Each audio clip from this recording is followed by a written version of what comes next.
안녕하세요, 여러분. 오늘은 우리가 마가복음 8장 27절에서 30절 말씀을 가지고 말씀을 나누기를 원하는데, 하나님이 오늘날 이 시대에 찾으시는 예배자가 누구인지 대해서 우리가 함께 나누기를 원합니다. 27절부터 말씀을 이렇게 이야기합니다. 예수와 제자들이 빌립보 가이사랴 여러 마을로 나가실새 길에서 제자들에게 물어 이르시되 사람들이 나를 누구라고 하느냐? 제자들이 여짜와 이르되 세례 요한이라 하고 더러는 엘리야 더러는 선지자 중에 하나라 하나이다. 또 물으시되 너희는 나를 누구라 하느냐? 베드로가 대답하여 이르되 주는 그리스도시니이다 하매.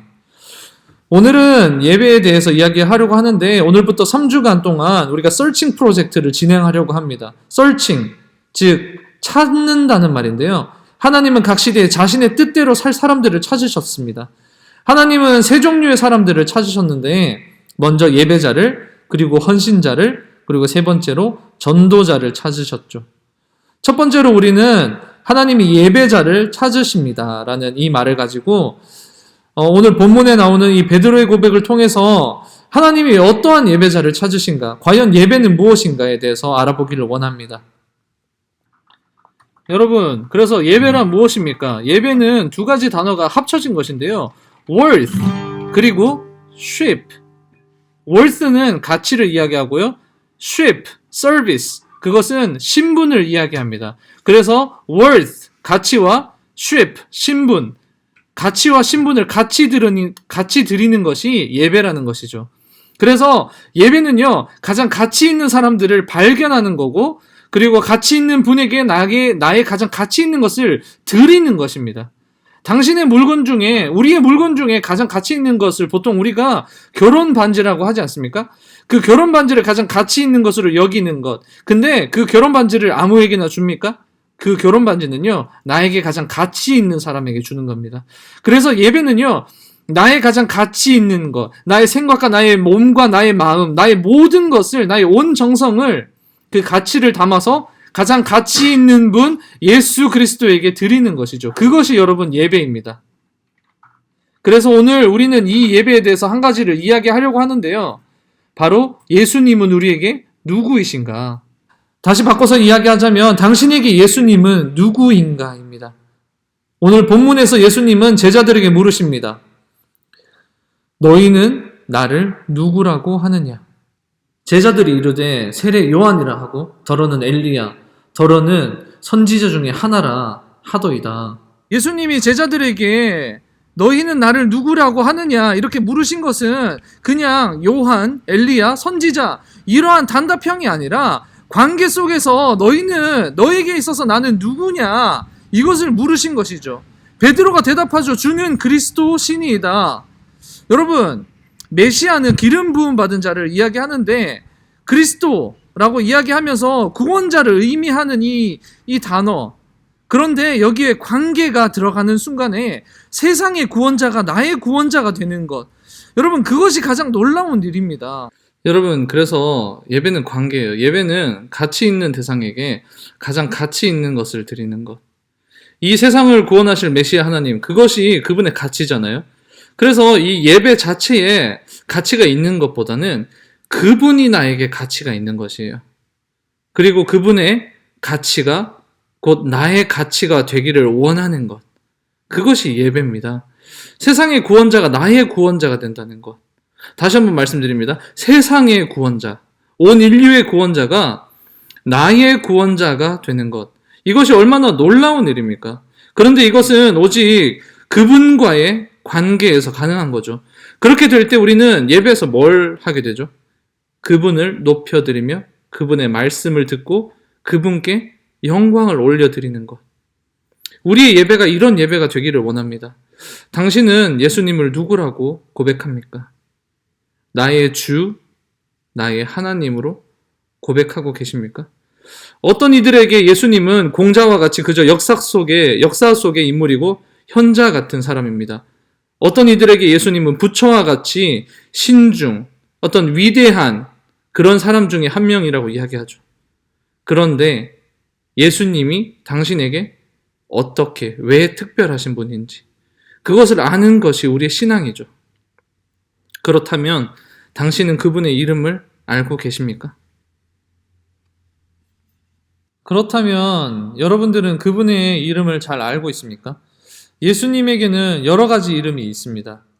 어떤 사람들은 메시아라고 부르기도 하고 그리스도라고 부르기도 하고 그분을 구원자 혹은 치료자라고 하기도 합니다. 예배를 여러분 관계라고 했는데 당신은 처음 만나는 사람들과 관계에서 가장 어떤 것을 합니까? 먼저 이름을 알아가지 않습니까? 성경에는 예수님이 이름을 언급한 곳이 많이 나오는데 그 중에 요한복음은 나는 I am으로 시작하는 7가지의 그런 자기 선언문들이 나옵니다. 예수님께서 나는 이것이다 라고 이야기한 것이 7가지가 나오는 거죠. 그것이 요한복음 6장에 나오는 생명의 떡, 8장의 세상의 빛, 10장의 양의 문, 그리고 10장에 다시 한번 선한 목자, 그리고 11장의 부활과 생명, 그리고 14장의 길이요 진리요 생명이니, 그리고 마지막으로 15장에는 내가 참 포도나무라고 예수님이 자기를 7번이나 다른 이름으로 설명을 하시는 겁니다. 이것을 나는 무엇이다 라고 해서 이것이 에고 에이미라는 헬라어로 우리가 많이 들어봤을 것입니다. 이 에고 에이미, 이것이 구약에도 있는데요. 우리가 하나님의 이름을 이야기할 때 가장 중요한 그 시점, 출애굽기 3장 14절에 이렇게 이야기합니다. 하나님이 모세에게 이르시되 나는 스스로 있는 자이니라. 또 이르시되 너는 이스라엘 자손에게 이같이 이르기를 스스로 있는 자가 나를 너희에게 보내셨다 하라.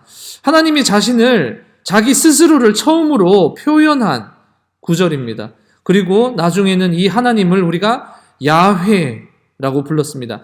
야훼라는 여호와라는 뜻을 야훼라는 이 말은 히브리어를 로마어로 표기를 하기 시작했는데 그것이 처음에는 Y, H, W 그리고 H 이렇게 4가지의 철자로 표기를 했죠. 근데 유대인들은 이 낱말들을 발음하지 않았습니다. 그것은 하나님의 이름이 너무나 거룩한 이름이기 때문에 말하지 않기로 했던 것입니다. 이 YHWH를 나중에 발음을 하기 위해서 그 중간에 A와 E라는 것을 넣어서 중간에 A와 E가 합쳐진 것이 야훼가 된 거죠. 야훼. 여러분 그런데 재밌는 것은요. 이것을 부르지 않은 것도 있지만 유대인들이 고대에 성경을 필사하기 위해서 이 하나님의 이름이 나오잖아요. 그러면은 그것을 쓰기 위해서는 먼저 몸을 깨끗이 씻고 목욕을 한 후에 그 하나님, 그 야훼, 여호와라는 이 말을 한 번씩 썼다는 것입니다. 한 번 나오면 한 번 씻고 오고 2번 나오면 2번 씻고 왔다는 거죠. 시편 108편은 13절밖에 되지 않는 짧은 시예요. 그런데 이 한 편의 시에도 하나님의 이름이 10번 이상 나온다는 거예요. 그 중에서도 5절에는 짧은 문장 안에 하나님, 주 이런 단어가 3번이나 나오게 되는 거죠. 그러면 하나님이라는 단어를 봤잖아요. 그럼 씻으러 가야 되는 거예요. 목욕을 해야 되는 거예요. 뭔가 이렇게 하나님 씻고 오겠습니다. 주는 하늘 위에, 주는 또 씻으러.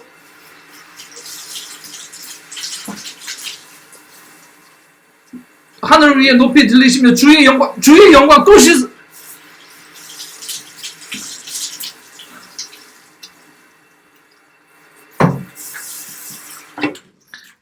주의 영광이 온 땅에 높임 받기를 원하신다.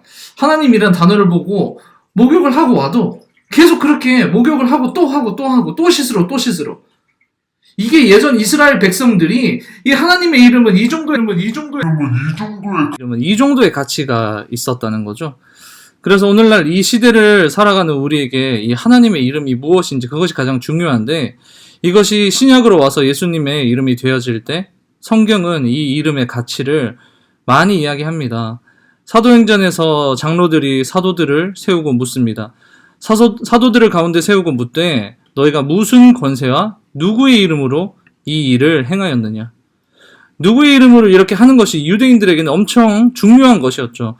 그리고 베드로는 성령이 충만하여져서 이렇게 이야기했습니다. 이에 베드로가 성령이 충만하여 이르되 백성의 관리들과 장로들아 만일 병자에게 행한 착한 일에 대하여 이 사람이 어떻게 구원을 받았느냐고 오늘 우리에게 질문한다면 너희와 모든 이스라엘 백성들은 알라. 너희가 십자가에 못 박고 하나님이 죽은 자 가운데서 살리신 나사렛 예수 그리스도의 이름으로 이 사람이 건강하게 되어 너희 앞에 섰느니라.